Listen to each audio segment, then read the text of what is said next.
Babyliciouses! Welcome to Babes in the Conclave, a Traitors podcast where a couple of queers talk crushes, gay drama, and strategy. I am Annabelle, the most faithful of faithful, and joining me, she's the Dorka to my Dana, or let's be honest, my Zoli. It's Sarah Carradine! I am such a dork. That's absolutely right. Hello, darling. Hello, babes. Hi, everybody. Here we are. All right, full Yes. spoiler warnings for many things. Hungary 1, Hungary 3. Look, I'm guessing if you're listening to this, you are a Traitors superfan. So let's be real. You've seen it. You know what's going on. We got a few comments, Sarah. So we have Danielle, who fully stands HR violation Eleonora and most faithful of faithful Annabelle, Nora Bell all day. I gotta say, it was Danielle who convinced me of Nora's innate sexiness. Oh, because I was a little intimidated by her at first. I But see. I do see that relationship for me. And then we have Stardot Boy, who says, I've been rewatching this season because I've been looking for an excuse to, and I wanted to preemptively apologize to you for having to recap episode 3. It has some of the weirdest pacing in any episode from any version I've seen. Rest assured, episode 4 and particularly episode 5 thoroughly make up for it. Spoiler. So on that note, Sarah, what did you think of episode 3? I thought I liked it. I think the central drama is the four traitors trying to get together. And then we do have this breathtaking moment where all four of them are sitting together. And you go, how are you? What? But, nobody knows they're traitors, I suppose. I have to say, and you will find out very soon, why I think I call foul on any traitors episode that does not end with a banishment. Yeah. New Zealand, cough, cough. Yeah. It must start with a revelation of who died, and it must end with the banishment. Sorry, that's just the way I feel. But you don't find that out till you get to the end, and then, you're okay. Then the next time on shows all four traitors in the conclave. So it's like, okay.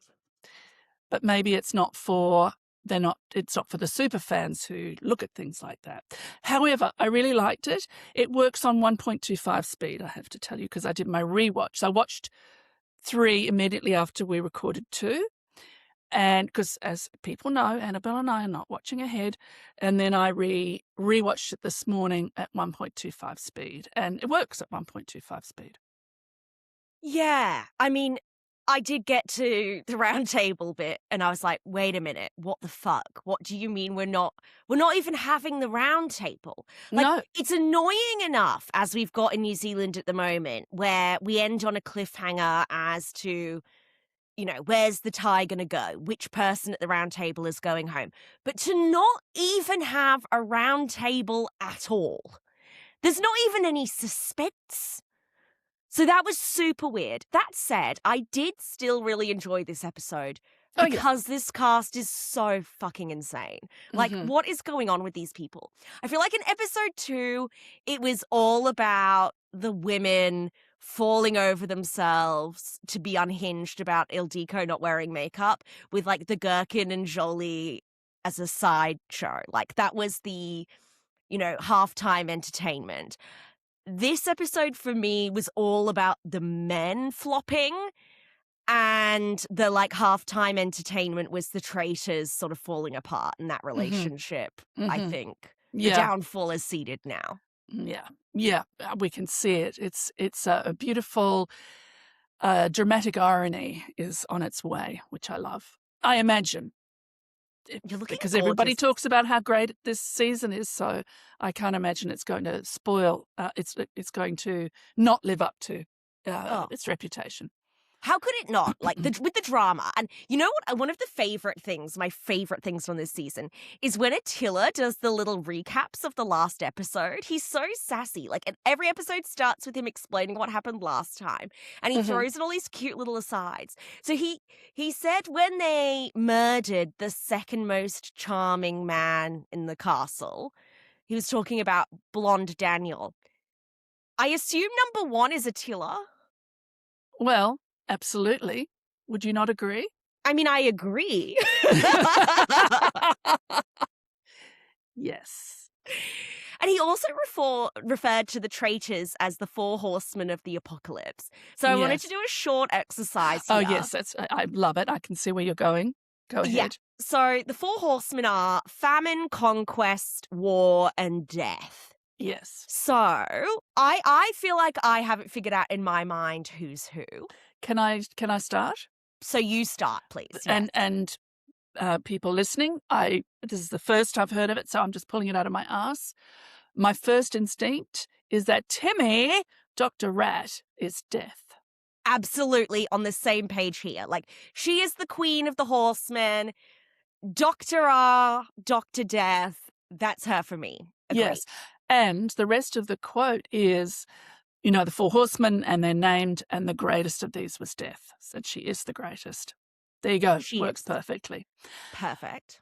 I'm going to say that famine is Gaspar because he's just hungry for acknowledgement. He's hungry to join in somewhere. He's hungry to be acknowledged. And in the coming Falderal, as they rush around trying to decide, he feels completely left out of the decision-making. So I say Gaspar is hunger. I was also on the same page with you on that one as well. So I'll Right. ask you a conquest and war. How have you divided these up? Ooh, okay, conquest and war. So we have Rekka and we have Nori. I think Rekka is conquest because Nori is war because she's going to war with everybody, or everybody's going to war with her. Put it this way, that's not exactly a one-to-one, but she has the most suspicion upon her. Therefore, she has the biggest battle to fight. So I think Nori is war. So why is Rekka conquest? Rekka is conquest because she's doing super well at the moment. Everybody loves her. What about you? I really like that. These two are the less obvious ones for me. They are. I had They them are. the other way around just because I felt like in life, Nori is a winner. Like, Yes, that's Nori is 100%. Dom top. She is like, when we fall in love, it's not going to be like, we don't make love. She No. conquers me, you know? Yes, I do know. But I do agree with you, you talking it out within the context of the game. Like, Nori is at war and Rekka is like winning. She is Ms. Popular. I can see They that adore Dr. her. R is going to destroy her, Oh, but yeah. at the moment, she's in a great spot. Yes. Oh, look at us. Oh, look at us. So, the hot news off the press at breakfast this morning is that we're having a MIPS today. It's murder in plain sight, and they Love are a MIPS. told, love a MIPS, those stiff mipples. They're told right at the beginning of the day that there's a murder in plain sight. They've got to go and find that family portrait and using a special invisible ink pen, cross off the face of the person that they wanted to murder. I haven't seen it before in my memory, but I have a terrible short-term memory, where they're actually given the MIPS assignment at breakfast and have like literally all day to get it done. But what did you think about that angle? I hadn't thought about that angle, and I'm scanning because, I don't even remember which season I'm watching right now, let alone previous seasons. I think it generally is somehow before dinner or after the mission. After the mission. After the round table. Yeah. Yes. Usually because it's the time pressure. They're like, we've basically got a couple of hours to get this done before bed. Although in Turkey, I do remember a certain traitor thrusting water on someone, and I feel that must have been after dinner as well. After dinner, after the round table. So is it dinner round table after round table? Or is it round table dinner after round table? It doesn't matter. Who knows? They just eat whenever. How was your food? Did you get good food? Yeah, it was fine. I mean, we had breakfast downstairs, but I've noticed that in the US they get like a buffet lunch and dinner. We had to go up to our rooms to have our lunch and dinner, and it was often like quite cold. Okay. That makes sense because it's more difficult to film. They don't want you, eating. Mind you, the throwing of the peanuts and the very loud crunching, which we'll get to. Yes, I like the all-day thing because it means for the entire day their hearts are racing. For the entire day they've got to think about, who do I talk to? How do I talk to them? If we decide, are the other two deciding? I mean, it's extraordinary that they came to a decision at all, let alone in the Keystone Cops fashion that they did. I like it being at breakfast. What about you? I do as well. I think it leads to more drama. I think when it's, I know that they like the sense of urgency and pressure of having it post But that was roundtable. there. The But urgency and pressure was there. it was still there. It gave more time for bickering and fighting between the traitors. And going They had backwards and forwards on names. all day to disagree over who they should be Yes. murdering, and it's leading Yes. to a more thoughtful decision. And I think too that the other thing is that the person that you might murder just after breakfast, because of conversations that you have over here, are part of things that happen, is not going to be the person that's the cleverest one to murder before the round table, let alone not knowing who's being banished at the round table and how that's going to affect you. Because what if they murder the person who gets banished? Exactly. So I So I actually really really like it. this way. It puts them at a disadvantage, which they Yeah. need. Yeah. I really liked it. So at breakfast, there's a few. I felt like it was a breakfast of duos. Mm-hmm. Let's talk about Hot Dana and Dorka. Is this a showmance? Because the show is not saying it's a showmance. They keep being referred to as like a tight pair, the like keystone of the alliance. But I want to call this a showmance. Do you? Let me think. Let me think. I'm going to say no. Why? Because Annabelle, just because two people are together, it doesn't mean they're going to fall to the ground in a frenzy of darting tongues. Sometimes people can just be friends. I think they can, but I think that there's sexual tension. I think it's Okay. a flirtmance. I think they're Look, both hot. I just, they are without question both hot. And as continues to be the absolute enduring mystery of this season, why is he hot when he's got white boy cornrows? Why is he hot? It should be completely disqualifying, and it's not. Dorka is, I just find her like she's objectively attractive, but I don't know that she doesn't lift my skirt, put it that way. No, but I also feel like there's some kind of cultural divide that we're not quite able to cross. Absolutely. Absolutely. I mean, NC, meanie NC, bully NC was murdered overnight in a shock twist. We were sure it was Zhuji. Yes, We sure. were sure And it was Zhuji. Zhuji was the right one to, by the way. Yes. And not only is Meanie NC dead, everyone's devastated. Like, she was so close with all the women. They were like, loved her, my best friend. And I was like, she was awful. She was a meanie. She never met a person that she couldn't make an unpleasant remark to. That was like her greatest quality was she does it to your face. Yeah. So I'm referring to Hot Dana and Dorka. Is it a flirtmance? Is it just a friendship alliance with zero sexual tension? I am referring to them as the Double Ds. That is my ship name for them. I do like it. Otherwise, it's darker, which I quite like. Double Ds. I prefer Double Ds. Listen, you're in charge. This is your podcast.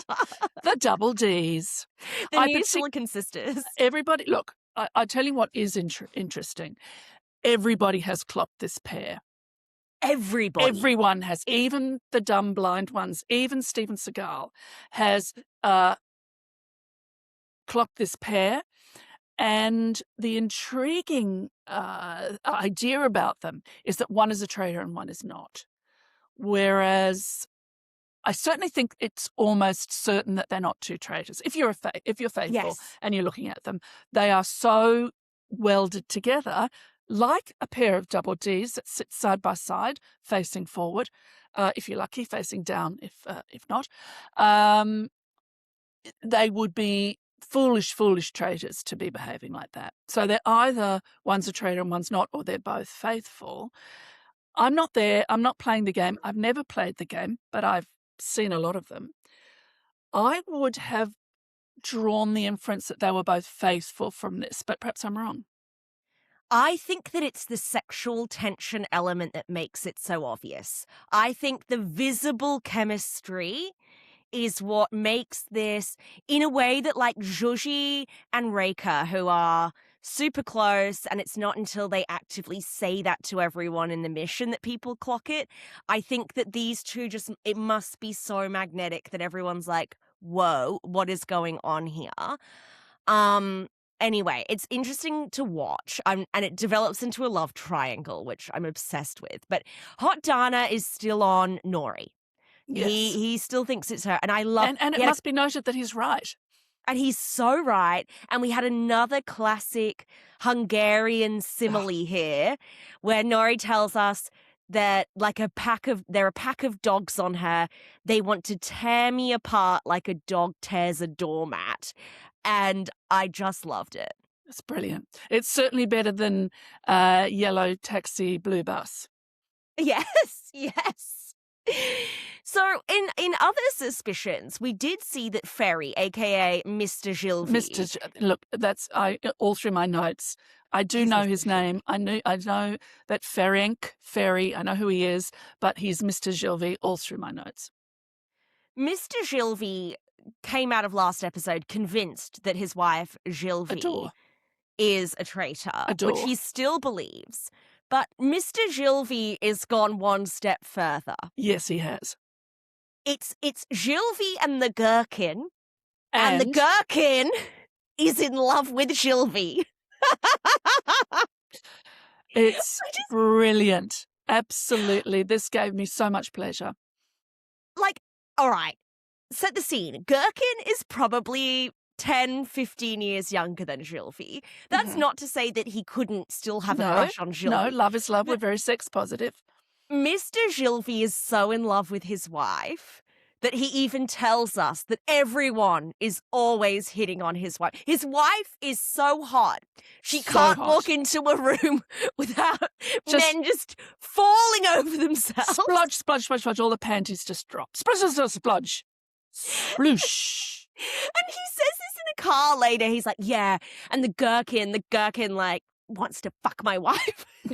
And everyone's just like, I don't think so. I don't think so. I don't think that's the thing, Ferry.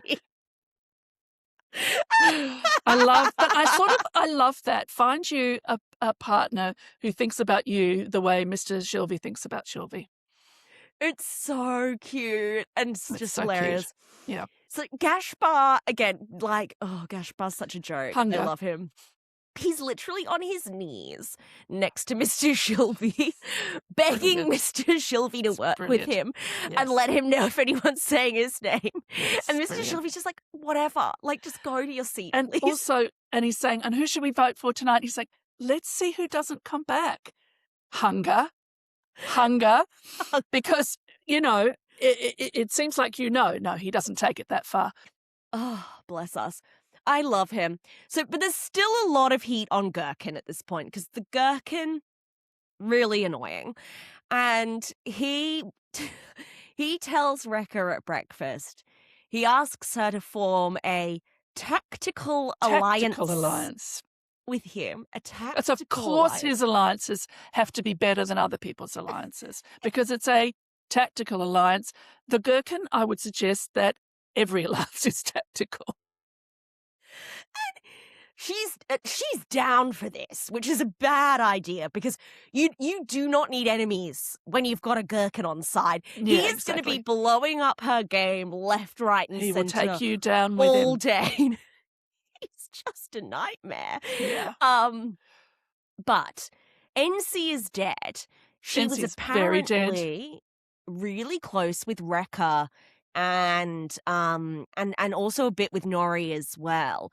And Dr. R is so smug. Dr. R is like, these guys are dumb. Like and this is a through line, especially with their murder decisions and things. She's like, I can't work with these three people. Here's my level of intelligence. Here's their level of intelligence. I am better off without all three of them. And you know what? If they want to keep killing off their friends, go for it. That's only better for me. Yes. I'm here to undermine them wherever I can. Yeah, she says to see how quickly they will give up their allies. It's just brilliant. I love it. Amazing. But we love Dr. Al. We love absolutely everything she does. Oh, she's incredible. And I love Yeah. Attila. I loved Attila making a little makeup gag about NC as well. She died last night and she wasn't wearing makeup. Yes. What I liked about NC, finally liked something about her, was that she is in tears. She's upset for not going. She's probably more annoyed than sadly crying.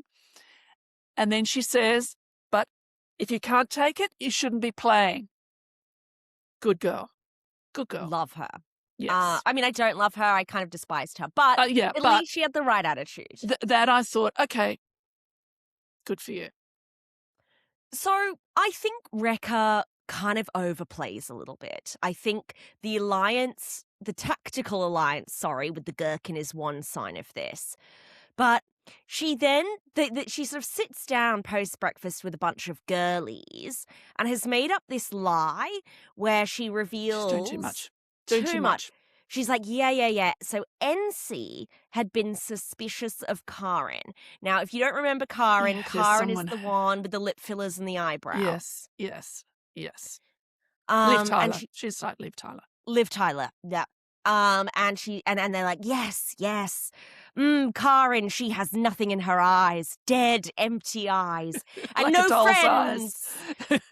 No one would defend her at the round table. She never gives out names. Like, okay. Yes, I mean, she comes up with 3 very, very good arguments against Karen, and then, of course, tells us I could have made those same 3 arguments about anybody else. Yeah. So in that, she's clever. She never gives names. When she doesn't turn towards you as she speaks, she looks ahead. I can't think what the other one was. But I was thinking, Wrecker, why are you doing anything? Have we learnt nothing? Especially in the early going, traitors, stand back, let them do your job for you. And I think a good example of this is often Dr. R, who in the mission people will name her as someone who avoids conflict, doesn't get involved in that sort of stuff, which is hilarious given what we know of Dr. R. Death. So Dr. R clocks this and is like, perfect. This is something I can use to start undermining my fellow traitor Wrecker, and runs off to tell Karen, sprints to tell Karen and group that Wrecker is naming her, which is quite conflict inducing of her. But they don't see it. They don't see it. So again, little jabs she's starting to take. Then we go to my favorite, Jolie. So Jolie's got his girlies. And again, this seemed to come out of nowhere. Like last episode, Dorka, barely there except for when she's giving constructive criticism to the Gherkin and others. Apparently, Jolie has ditched not a porn star Veronica after their little fallout. We didn't even see her this episode. Totally invisible. He's dumped her as his number 1 girl, and instead now his number 1 girl is Dorka, and he's very generously going to allow Wrecker to be his number 2 girl. He tells her, look, I'm 200% sure. 220 if I may correct you. 220% sure Dorka is faithful and the love of my life. I'm only 110% sure about you, Wrecker. But I've decided that the pair of you are going to be in charge of carrying out my will once I am gone. So please be seated. This is my will. Oh, good. And this is going to be your entire game once I am gone. So good. The head of the snake is the Gherkin. And they're like, yeah, that's not a hot take, Jolie. Everyone is saying that. He's like, everyone's saying that. There is more. Victor is another traitor. And then there's a girl. But who cares about them? And both of the girls are like sort of side-eyeing each other. Like, why is this chick so close with Jolie? Like, Jolie sucks. Like, later on at the mission, they will get in a car together and be like, no, I hate him. Oh, I also hate him. Thank God. But Jolie's obsession with Dorka had me on the floor. Oh, gosh. He is... Look, he should stay around forever as far as I'm concerned. No, he's everything to me right now. They When were he discussing... Sorry, Yeah. one of the group of boys was discussing, and, quite rightly, but it's you shouldn't really voice it out loud. They were discussing banishing him because even if he's a faithful, which he probably is, he is a very disruptive faithful. Now, I agree with that, but I don't think you should voice it. I think you need to say, I'm convinced he's a traitor and therefore we should vote him out. Because you shouldn't be talking about banishing faithful, even if it's your intention, in my opinion. I tend to agree, especially in a car group. I think it's a strategic thought.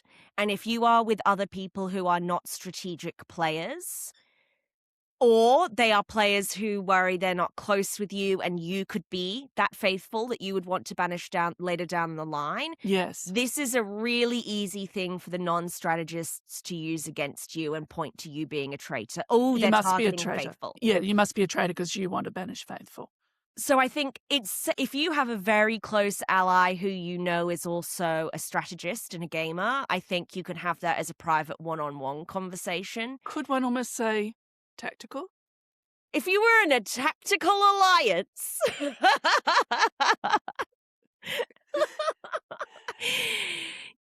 He's so amazing. And like later, him and Hot Dana, who are both, Zoli's in a one-sided showmance with Dorka.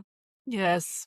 These two men who don't really like each other are going to bond over the one thing they have in common. Yes. Their love of Dorka and her double Ds. Casting gold. Zoli is and Jolie's gonna casting gold. He's like, I would stick my hand into a fire for Dorka. And frankly, and she's like, no, not the same. No, this is not how I... Not back at you. I don't think I'd stick my hand into a fire to keep Jolie in the game for my personal entertainment. Who would you stick your hand in the fire to keep in the game? But I might, touch a hot mug briefly. That's probably how far I would go. I would put my hand in the flame to keep Dr. R in the game, even if I knew she was a traitor. Yeah, no, she's incredible. Adore. She must never leave. She must win. That's what I say. But I'm blinded by my love. Very entertainment. Jolie is very entertaining. Yeah. Touch a hot mug briefly, I think, is the exact right level of heat. Yeah. So the Gherkin is very put off by the Double D Alliance. The Gherkin doesn't care for this at all. Only his showmance, his imaginary fictional showmance with Gilvie is allowed. Yes, that's right. And his tactical alliance. And so Nori and Dr. R are the first two. They actually have probably the most chats today. I think Nori thinks she's closer with Dr. R than she is. They are the first to get together from the Traitors to talk about who they should murder. And Dr. R is straight up from the beginning, I'm not doing it, I'm too blind. And they agree, and I believe this is all Dr. R's idea. I want to murder Kristoff. Kristoff, who looks a little bit like Zeke, but also the clock from Beauty and the Beast. I love Kristoff. Who I stan. If we kill Kristoff, it will frame Zoli, because they have been fighting nonstop. Nori kind of wants to kill Zoli instead, but no. Bad Dr. idea. Bad idea. Dr. R wants Kristoff. Let the table banish him for whatever reason. While this conversation is happening, Zoli and Kristoff are fighting in another room. Zoli is making verbal slip-offs and generally being completely insane. Well, also, it was such a dumb thing to jump on. He says the conclave above. Oh, how do you know where it is? It's like he's just said it. Everyone knows it's a tower. Everybody that's watched any season knows it's a tower. He just said it. And if he was a traitor, this is the thing about slips of the tongue. Other than if you actually say, I've only got a few moments before I'm called to the conclave. Which was iconic. In another season, of course. We won't say which one. But a completely beyond reproach traitor who everybody thinks is faithful, says, "Oh, I just have to leave this group that I'm talking to now because I need to talk to so-and-so before I'm called to the court." And not one of them notices. Not one. No. No. So I think that traitors in general are more careful. And anyway, above, below, it doesn't matter. That's not his point. But they are so looking for something. They're looking for anything to banish him with. Oh, no, and Christoph in particular hates Zolly. Like, he's in the cars being like, Zolly, Zolly, Zolly. The others are like, to be honest, let's be real. Zolly's not a traitor. He's just really fucking he's a buffoon. Annoying. Yeah, yeah, he's a complete buffoon. But Christoph just hates him, and I kind of don't blame him. Like, Zolly's, again, imagine he looks just like Alex Jones.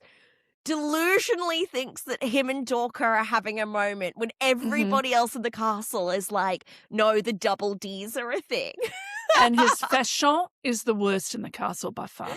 He dresses like a middle-aged man on safari. Yeah. I just love him.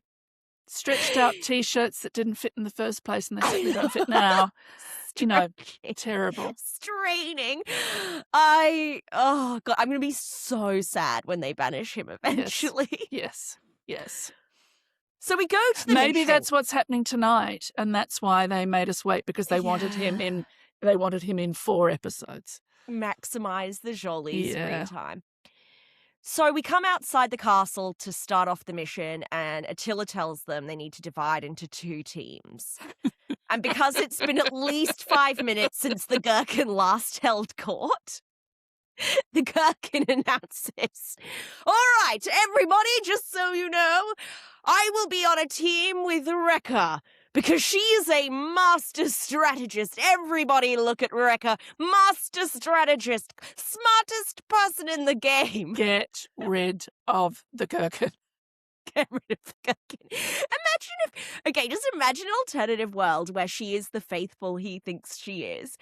And you loudly announced to you. Terrifying. Stab him. I would kill him. So he's like, "And Rekka, you will be nominating the other team captain because you're so smart, you can intuit who is smart enough to be the other team captain. Obviously, it can't be me because I will be with you. So excluding me, who's the other master strategist?" Because, as we know, you are tactical. And Rekka nominates Nori, which was a real choice, I have to say. I mean, her reasoning was, you know, by chance and by mistake, I am the team captain here. Let's have a traitor on each. Yes, I can see that, but I'm like, to publicly choose her, it's too much. That's her overplaying. Yes. So agreed. Only one person from each team can be up for the shield. So Rekka, as nominated by the Gherkin, is the team captain. It's her. The other team does not go along with Gherkin and Rekka. They actually choose Dorka to be this person. And we hear that this is a transferable shield, which I thought was interesting, that it's openly said, this is transferable, you can give it away. So, on the way to the mission, there's some really juicy conversations. We've already talk. It may not be for everybody this episode, but the car talk to and from the mission is primo. So good. We've already spoken about Dorka and Rekka comparing notes on Jolie, but in the car with the Gherkin, Otter Oliver, Gaspar, Dr. R, and Christoph, they gossip about the Double D showmance. And this is just the fucking Gherkin in a nutshell. The Gherkin feels that Dorka is a woman with too many opinions and needs to learn to shut up. Yes. This is coming from the man who literally just held court to declare he's in a tactical alliance with Rekka, and therefore she has to be team captain. This is the man who cannot, under any circumstances, not speak. No. So every accusation is a confession, as we know. Oh, it's just crazy. In another car, we have, honestly, you couldn't pay me enough to sit in this car, Jolie, Silver Steven Seagal, Hot Dana, and the other one, Danny. And they're like, okay, The Gherkin, definitely a traitor. You know, Nori, Mr. Shilvy, probably traitors as well. I believe, no, this isn't where Fairy, no, later Fairy's going to name his own wife as a potential traitor. Jolie's quite eager to banish his nemesis, the Gherkin. He doesn't realize his actual nemesis is Kristoff. Mm-hmm. But these guys, so I'm very confused about where the alliances really sit, because the Dannies and Jolie and Steven Seagal name the Gherkin. And Victor's in that one as well. Yeah, they name the Gherkin as someone who they believe is on their side and will protect them. And that Fairy is also in their team, but we're going to banish him first because the Gherkin's more likely to protect us. But later in the day, Yeah. Sarah, they're going to name Gherkin is on the opposite side of the alliance. And that's why they need to go for the Gherkin.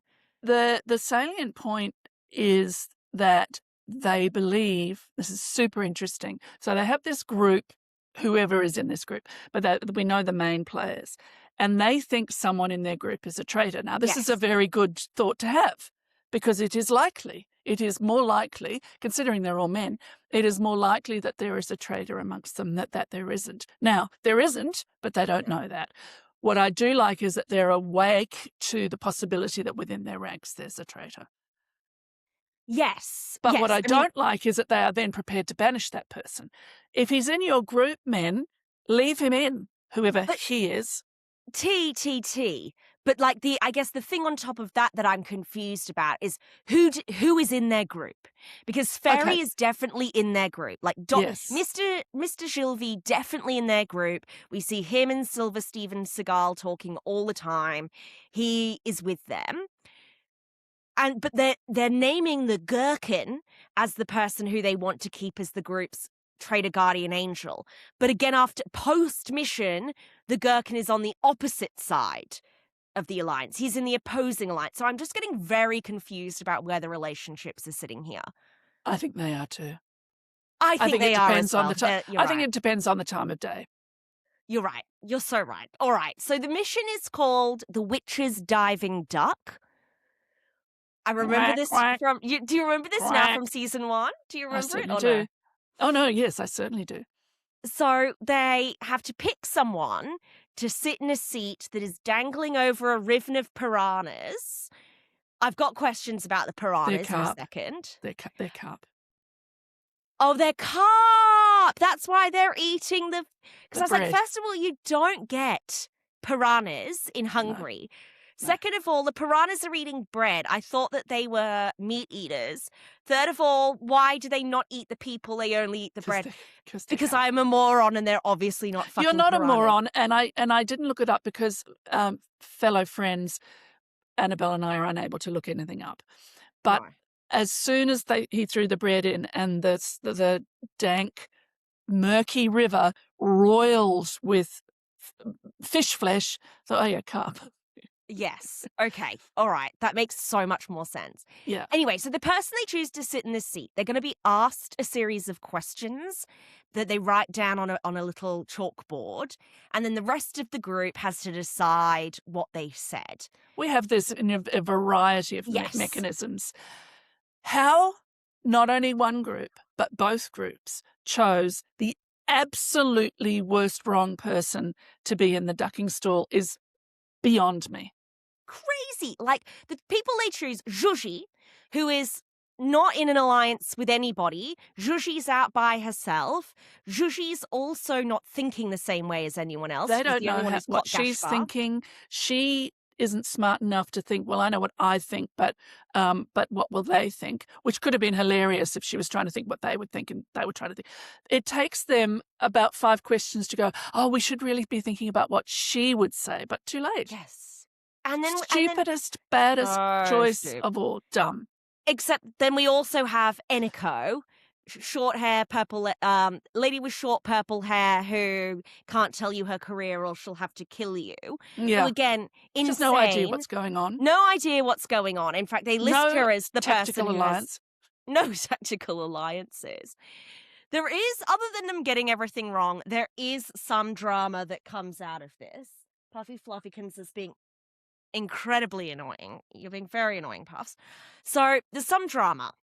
So Rekha, it turns out, she reveals to everyone that her and Zhuji are really, really close.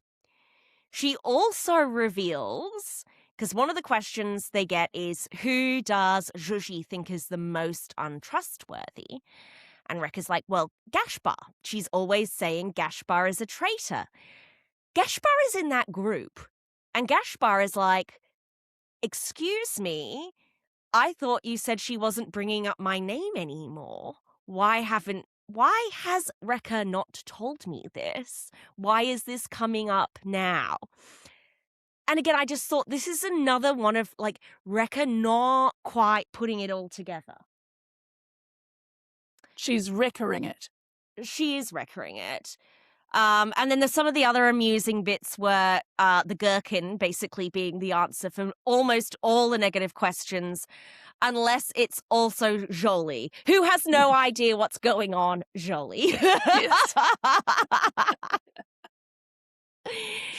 So Dorker, at the end, basically, there's what should be an incredibly obvious situation that, again, no one seems to, except for Rekha, gets.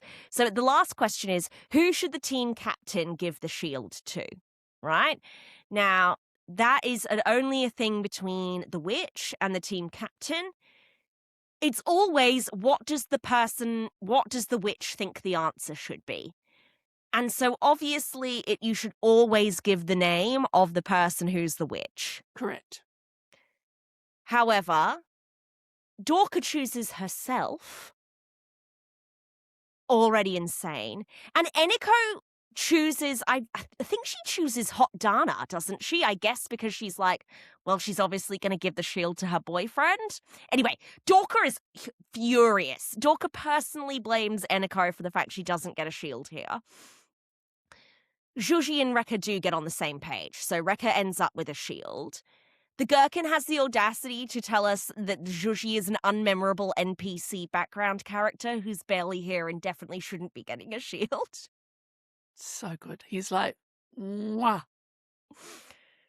Now, Sarah, you need to tell us about the gherkin Rekha Dorka of it all in the cars home. Oh my God, because this was a so top good. gherkin moment. This was so good.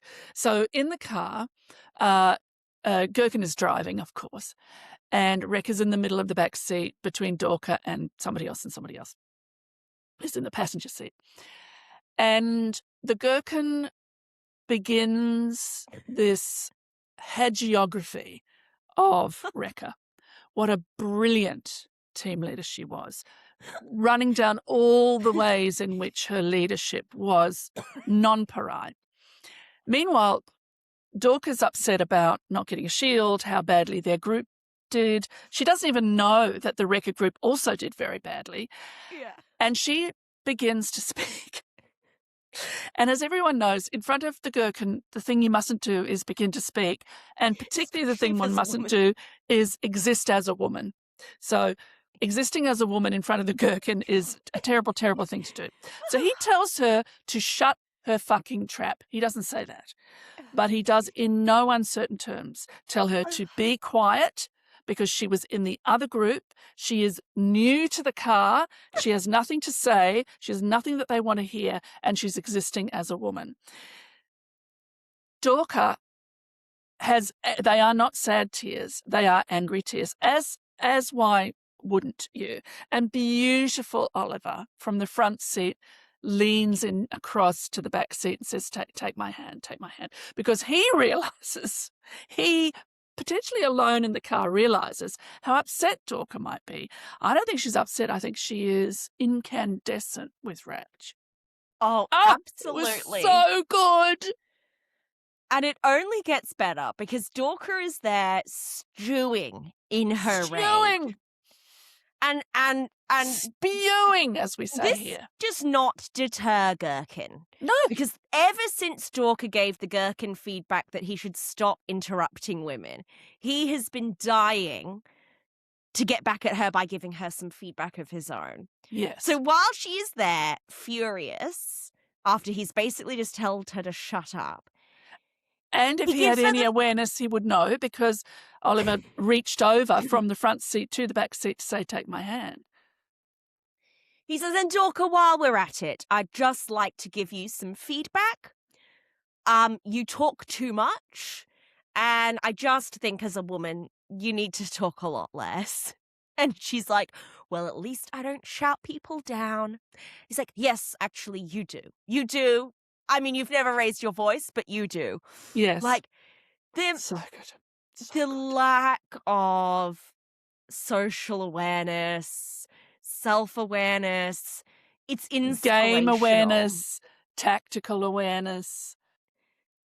So while they're in the car, so the Otter Oliver, but I believe Victor is also the other person in the Victor's the car other as person in the well. car, yes. So they do. This is where that Victor and the Otter Oliver say that Jolie is at best a selfish faithful, and I think it's Oliver, someone, either Oliver or Victor say, I don't give a fuck what he is. He needs to go. And Yes. I'm just worried because Dorka is going to bring this up to the group and say this was very scandalous and not okay. And we know that we have an all-time suspicious twink this season. I'm worried this is going to what takes down Otter Olivia. Mm.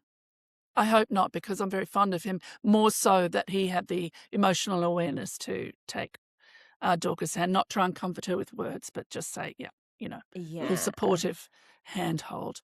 I love him.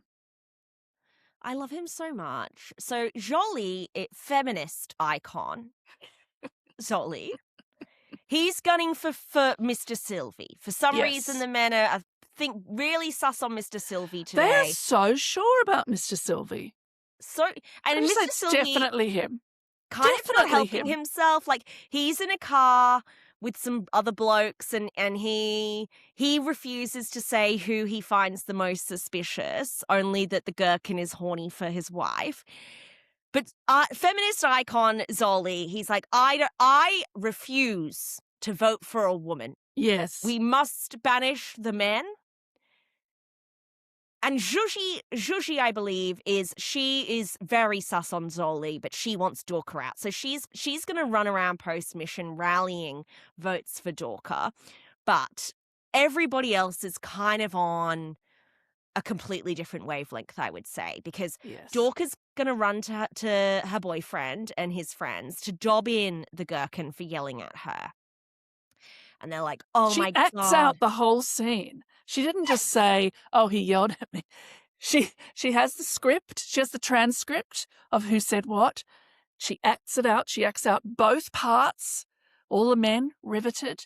So I think they're a bit construct by her, all of them, because No, they do are. hang on her every word. So yes, if I'm not seeing the sexuality there or the sensuality there, I think by their actions I can glean it. But so she gives this performance, and I thought, wow, you are something. Yeah. She's a lot. And Steven Seagal's like, don't worry, Dorka, don't worry. Jolie's not coming. Oh, sorry, the gherkin's not coming for you. He's coming for Jolie. No one would ever come for you, beautiful, amazing Dorka. And Dorka's like, well, you'll never guess what I heard. Oliver and Victor want to banish Jolie, even though they think he's a faithful. And so Hot Dana's like, all right, I need to protect my woman. And he leaps to action. He's going to pull aside. This is where he has this conversation with Zoli. They can put their differences aside. We have common ground. We both love Dorka. And apparently there are two sides of the house. There's Gherkin's group, and then there's the Steven Seagal / Double D's group. And now fuck Gherkin. We were going to keep him around to protect us. We're going after the Gherkin. The Gherkin is coming for Dorka. And I will protect Dorka. We'll have a gentleman's agreement. Yes. But it's all going down with the Traitors at the same time as well, Sarah. So have you got a handle on what was going on with them? Yes, I have a slight handle on it, apart from being highly amusing. Yes. Dr. R and Rekka decide who should be killed. Then they say, you tell one, I'll tell the other. Then every traitor that speaks to every other traitor, a second name comes up, a third name comes up, a fourth name comes up. The only thing they agree on is that Gaspar should be the one to do because Nori thinks that she'd be too obvious because I think says she's clumsy. Dr. Rekka can't see, Dr. can't see, and Rekka just doesn't want to do it. So it's going to be Gaspar. So eventually the three women decide who it's going to be, and they tell Gaspar, but Gaspar doesn't want it to be them. I ended up with 5 names as targets, and I honestly don't know which is going to be. How did it strike you? Did you follow it? I think I have a grasp on what happened. So that morning, Dr. R basically tells Nori, we're killing Christoph. We're killing That's Christoph right. to frame Zoli. They Yes. grab Rekka. They tell her this is what's happening. Gaspar then goes and has a chat with Nori, because if you remember from episode 1, even before he's recruited, him and Nori make an alliance. And he approaches her for an alliance, and she basically says, fine, whatever, you can be an alliance with me. I don't know why you trust trust me. I have no idea why you would trust me for a moment, but okay. Now, he wants Akos. He wants Steven Seagal. And she shuts that shit down immediately. I'm not sure why. Is it because she wants somebody else, or does she think that Steven Seagal is convinced of her total faithfulness? Because she drops the hammer on him. Well, look, she treats him like a combination of a gimp and a naughty dog. Because he's pissed with Rekka. Like, he doesn't want a bar of Rekka anymore. Now he's found out she's been hiding, that Zhuji's still bringing his name up. He's like, Mama Nori, Rekka's so mean to me, and she's really close with Zhuji, and she's gonna fuck us over. And she's like, get over it, basically. She's like, get over it, Gaspar. Like, move on. Who cares? We've all agreed we're murdering Christoph. You're going to be murdering Christoph. And he's like, no. The Steven Seagal group think it's one of their own. They're sort of protecting each other, though. So if you murdered one of them, they would immediately turn on Ferry because he's not protecting them. That's and Mr. Sylvie, for those of you following along at home. Mr. Sylvie, we need to frame Mr. Sylvie. And Nori, she doesn't really like this, but she does actually throw her gimp a bone, Sarah. She's like, all right, you're doing the murder. You can choose from Silver Steven Seagal, who you want to kill, Hot Dana, because he exists, or Christoph, who we all want. Who we all want. Yes. Note. So Gaspar doesn't, look, he knows he's not really allowed to make a decision. So he goes up to Dr. R and asks her permission and says, okay, I would like to kill Silver Steven. Permission denied. You are murdering Christoph. So Gaspar, he's out on Rekka. Dr. R is sick of, frankly, all her co-traitors and would like to be done with all of them. Can't wait to get done with all of them. The women have made it completely clear, Gaspar, we don't care. You are performing the MIPS. Your opinion on who and how, completely dismissed. I'm pretty sure he's got to go and kill Christoph, Sarah. He can't not. He cannot not. If he kills anybody else, and particularly if he kills Steven Seagal, when he has been instructed explicitly not to, I think they turn on him in the round table. I think so as well. They spend the next day seeding, and then that's 3 votes against him at the round table. But this isn't the only insanity taking place, because the Gherkin needs some final moments. The Gherkin pulls aside his tactical alliance partner, Rekka, who, if you remember, has a shield, and asks her for the shield so he can act insane at the round table, coming for the double Ds, using, and I quote, using my debate framework. I actually just can't. Then he says, well, or you could just say you gave it to me. And she's like, look, honestly, I see where you're going, Gherkin, but, I don't know if that's the greatest idea ever, because actually, Zoli's pretty hardcore rallying votes against you. And obviously no one respects Zoli, but you're not the most popular dude in the house. Yes. And the Gherkin is very, very hurt that she doesn't trust him implicitly to get the Very job done. hurt. But he does get the last word, which is, if we don't speak about it again, it's off. It's like, well, it was your idea in the first place, and she didn't want to do No, it. So, yes. agree. Yes, yes. So he runs off to confront Jolie to try and initiate Screaming Match Part 2. So, you think it's me.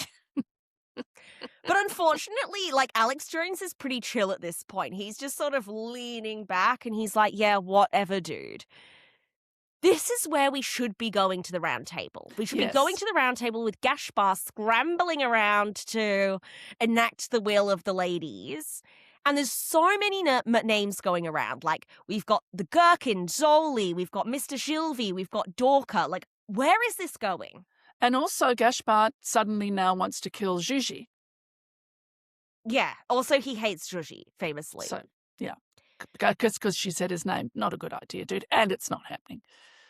So I'm like, the murder is Christoph, but I said it was Zhuji last time and it wasn't. It's hard to predict these people. I but just it's think Christoph. they've mentioned quite a lot of names, but it's not Steven Seagal because the women put an interdiction on that. It is beyond Gaspar's ability to kill him, to kill Steven Seagal when he has been explicitly told not to.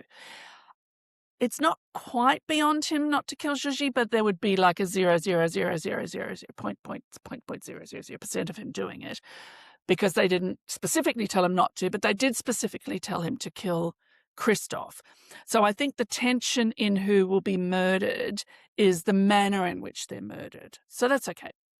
So without that tension, they didn't even give us a moment of the round table. No. And I just want to unpack who we think is going here. Good idea. So I want to rule out Dr. Gilvy because it's Dorca's boyfriends, Jolie, Hot Dana, the Steven Seagal group, who were looking at Mr. Gilvy. And I think they have realized that in order to protect Dorca, they need to go for a big name. Yes. So and they can't go within their own group because then that's one fewer vote. And also, keep your traitor. Keep your traitor. I think they are looking at the Gherkin at this point. I think that's very accurate. The Gherkin. So then we have the women. Some of the women, like Reka, like Zhuji, who have been looking at Dorka to banish here. But then some of them have also been looking at Jolie. So we've got the Victors, the Olivers, who are just done with Jolie and want him out. So to me, it's between Gherkin, Jolie, or Dorka. I think it's Gherkin. You think it's Gherkin? Yeah, I do. Because you can get Jolie any day. You can get... and because a lot of the votes for Jolie are people who don't think he's a traitor. Yeah. A lot of them don't actually think he's a traitor. And I think they can't afford to vote for someone that they have declared not to believe is a traitor. Whereas everybody's just convinced that the Gherkin's a traitor. But could you also see it being Dorka? Because... the silent majority, aka everybody except for Jolie and the Gherkin, are like, a lot of them are looking at Dorka. I mean, those men are very vocal, but you've got some They're of the not the majority. They're not the majority. I'm thinking about that group that just was clustered around her adoringly on the sofa as she held forth. And their adoration was strong, but there's not quite enough of them. Like, do the women love Dorka? I don't know that they do. Well, I think that the floating men are more likely to vote for Dorka because she's a woman, and she exists. I think the women could vote for her. I mean, let's remember that 3 of the women are traitors. Whether they're going to vote as a bloc or not remains to be seen. But they're not going to take out Jolie or Gaspar. But then again, are they going to take out Dorka because they need to keep like with like? Okay, here we go. There are fewer women, as Jolie has pointed out. We've got to banish a man because there's a mathematical better possibility of hitting a traitor. The 3 female traitors should want to keep women because the fewer women there are, the more likely the group is going to go, well, there's got to be at least one woman, and there's 3 of them, so there's a great chance of one of them being struck. So I don't think they can afford to go against Dorka. So now you've got Dorka's group of 4 or 5, plus the 3 of them. I just don't see Dorka going, but I could be wrong. But counterpoint to that, are they Yes. more likely to think the better strategy is to keep Dorka to keep women's numbers, or are they more likely to think Dorka is a threat because of her relationship with the Double D, with Hot Dana, who has already identified Nori as a traitor because she's so well loved by some of these men? Mm. Yes, that she can be a touch point and that her will that she might command 5 votes and therefore Yes. get rid of her. And Nori could say, well, there you see, I can't possibly be a traitor because, oh no, it's a banishment, so no. But if she goes for her very overtly, she could say, I never would have done that if I was a traitor because she thinks I'm a traitor. Yeah. So I can see it. I don't think it's the best plan.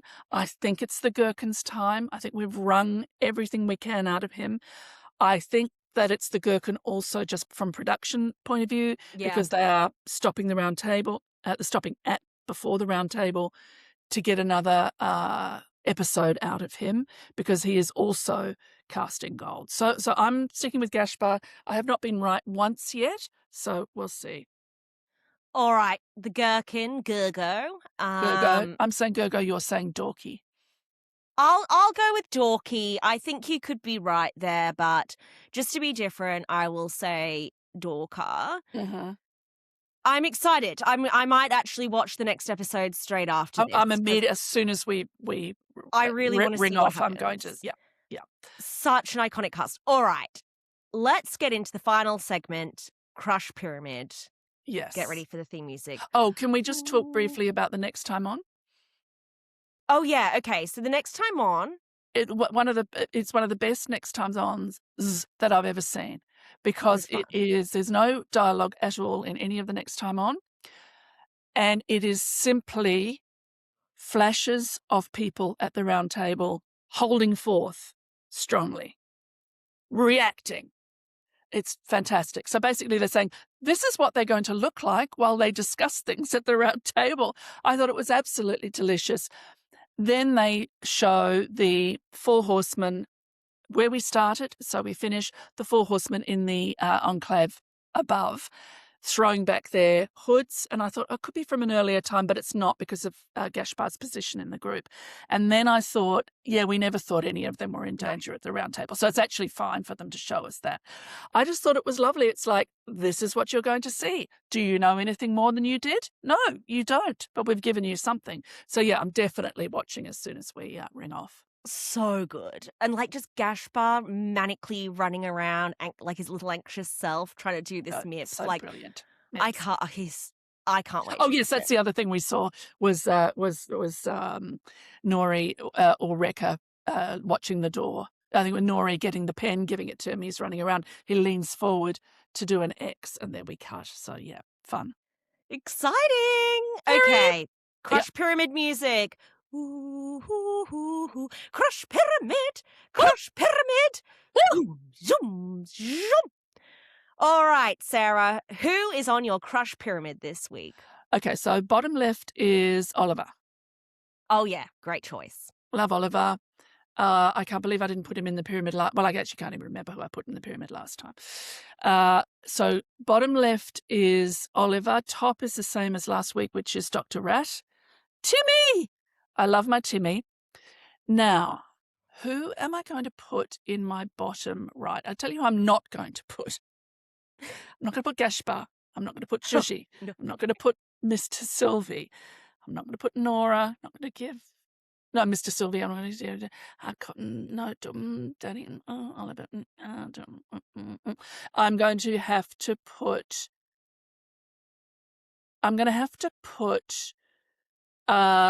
inappropriate cornrow-haired Dana. Hot Dana is definitely, Yep. he's there and he's hot. Like, Yep. I think So can mine, you imagine? So yeah, just picture it. Oliver and Dana, and on their shoulders, and they're looking up, is Dr. Rat, Death herself. Yes, I yeah, like that pyramid a lot. I'm very happy with that. that is sexy. Yours? So, base of my crush pyramid, I've got Dr. Rat. Like, she is death herself. She's scary, she's intimidating, and I can see her rise to power coming. I kind of want to change to Oliver for his emotional intelligence, but I'm going to stick true to what I had originally. Hot Dana is also on the base There of you my go. crush pyramid. So we You know, agree he on two. really went to bat for the double Ds this week. And how can a white man with cornrows be so It's beautiful? just not possible. It Yeah. defies It science. defies science, magic, religion, spirituality, Incredible. Top of my animal, crush vegetable, mineral. pyramid. Yes, I Just can't wait. Who? the way she pulverizes Gashbar and he still wants to suckle on her toes. It's Nori for me. I just Wow. think Eleonora, Yes. incredible. Yes. What a moment. But I want to give an honorable mention this week for men who simp. The amount of simps we had, Dr. Gilvy simping for his wife, Jolie and Hot Dana simping for Jimping. Dorka, Yes. jimping, like Gashbar jimping for Nori. It was jimping all around, and Brilliant. Love it. men Love who it. simp with a moment this week. Yes. Yes. Oh, I like both our pyramids. Very interesting that this week we have 2 of 3 the same. Yes. Yes. So, what have you got going on, and where can the people find you, The Sarah? people can find me at Crime Scene, which is my true crime review podcast, SEEN. You can find that everywhere. You can follow it at Crime Scene Pod, absolutely everywhere. And this week we just had a live record. So if you were lucky enough to be in the chat, you got an extra half an hour of banter that will never be heard again because it was for the live. And they got to ask us questions and we got to interact, which was super fun. So we're going to be doing that once a month for supporters. The edited version will drop as usual on our True Crime Tuesday. And we covered The Nightmare Upstairs, which is about 2 teenagers barricading themselves in their bedroom for 54 days. Because they don't want to go to their father's visitation rights. And then we also talked to some degree about Michael Jackson, The Verdict. Our guest was Chappelle, and my co-host Mari and Chappelle go into a deep dive with AJ Norris over on Recap Kickback about The Verdict. So it's a very lively episode, and you will get the edited version on Tuesday. And for those members and supporters who were not able to join us, I will be dropping some tiny snips of the stuff that gets edited out. So you'll feel like you were there. How about you? What's going on with you? Amazing. So here, Babes in the Conclave, please follow us on YouTube, follow us on Instagram. Make sure you hit subscribe wherever you're listening to this. Leave us a comment. We want to hear what you're thinking. Again, like the Hungary coverage is for the Traitors superfans, and we want to know what you're thinking and if you're listening along the way. I am covering the Traitors Quebec season 3 with Chili Philly. Subs haven't been released for episode 9 yet, so I'm starting to think that we'll probably need to drop the finale and the episode before the finale in the same episode. So maybe that will come out next week. I'm covering the Traitors New Zealand with Puya Yeah, you over are. on We Know the Traitors on Rob Has a Podcast. But Jane and Philly are also covering that here, and they've been super, super fun. So lots going on. Traitors season, it's kicking off. We'll be back next week with episode 4, Traitors Hungary.